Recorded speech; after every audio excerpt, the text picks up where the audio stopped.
In the last video, we wrapped up with bacteria, and in this one, we're going to talk about viruses. So, viruses and bacteria are similar but different. And one of the differences is that a virus needs to be carried by a human. They do not grow in food. They have to have a person to grow. You can, however, transfer them from food to humans, and that's why they are listed here. They can kind of give you a lot of the same symptoms as well. So you can get a virus from food or water or a contaminated surface. Foodborne illnesses caused by virus typically occurs through that fecal oral route. So once again, it all comes down to hand washing, proper hand washing, and making sure that you are really, really careful. With washing your hands after using the bathroom, touching things that other people have touched, because while you may wash your hands really well, not everybody else does, and they have touched things that you touch, and you pick up bacteria and viruses from them on surfaces. So viruses are not destroyed by cooking temperatures, unlike bacteria. So when all the bacteria that we talked about, cooking is going to kill those, but viruses are not killed by cooking. So that's why that personal hygiene effect really comes into play, and making sure that you get vomit out of the area very quickly and clean up after that. Hepatitis A is a very serious bacteria that is often spread with food surface workers. It can be contaminated in water, but it is most likely from people touching food and ready to eat food items. Again, ready to eat will not be cooked. It's already been cooked, or it will never be cooked, like a salad. And so handling that with bare hands, it's against the regulations. You do not do that. So making sure that you are washing your hands and washing your surfaces is really, really important. Most of it is linked to from shellfish, because it lives in water and the water's been contaminated, or people mishandling those ready to eat food items. So if somebody's been diagnosed, they cannot prepare food. Jaundice, yellowing of the skin and the eyes, that is often a symptom of hepatitis A. Making sure that everybody is washing their hands.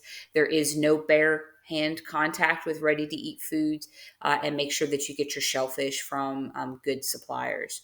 Norovirus is often transferred to the food when infected food handlers touch things that have feces on it, and make even a tiny little bit is all it takes. You can become contagious when within a few hours after eating it, even if you don't have symptoms yet. And it will live in your feces for days after the symptoms have ended. So again, ready to eat food items, people not washing their hands. If you've been diagnosed, you cannot prepare food. No bare hand contact with ready to eat food items. Parasites must have a host to live in. So parasites are typically associated with, like, the most common ones are roundworm, tapeworm, seafood, wild game, food processed with contaminated water, such as produce. So you can get parasites from eating things that have been sprayed with water that has the parasites in it. Unsafe water sources. So parasites are very often associated with water that is not treated. Here in the United States, if you get water out of your tap, it's been treated. If you get water out of a well, it has not been treated, and you need to be careful with that. And there's easy ways to treat water to prevent parasites, but you don't want to drink directly out of a creek or stream or the river. You want to be careful where you're getting your drinking water from. If it's coming out of a tap, then you are safe. But if you go to another country, then you do want to be careful about drinking the water out of the tap because of that. So the best way is to make sure that your food and your water is from a good supplier. Cooking will kill parasites, and then make sure that if the fish is going to be served raw or undercooked, that it has been correctly handled. There's also, in the biological contaminants, the last one are molds, and these are fungi and yeast. Now, I want to say that there are a lot of yeasts and a lot of fungi, a lot of mushrooms and molds that are actually safe to eat, and then there are some that are not.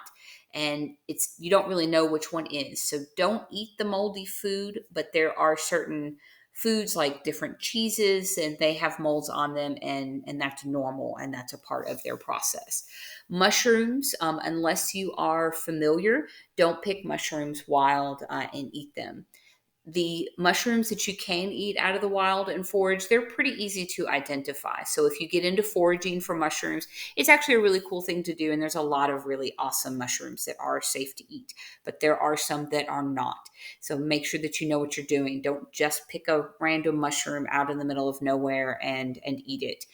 If you're getting mushrooms from the store, they are safe to eat. Make sure that you wash them and wash them very well.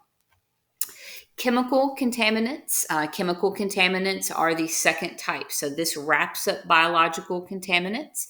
I'll go ahead and do a third video for the rest of the types of contaminants.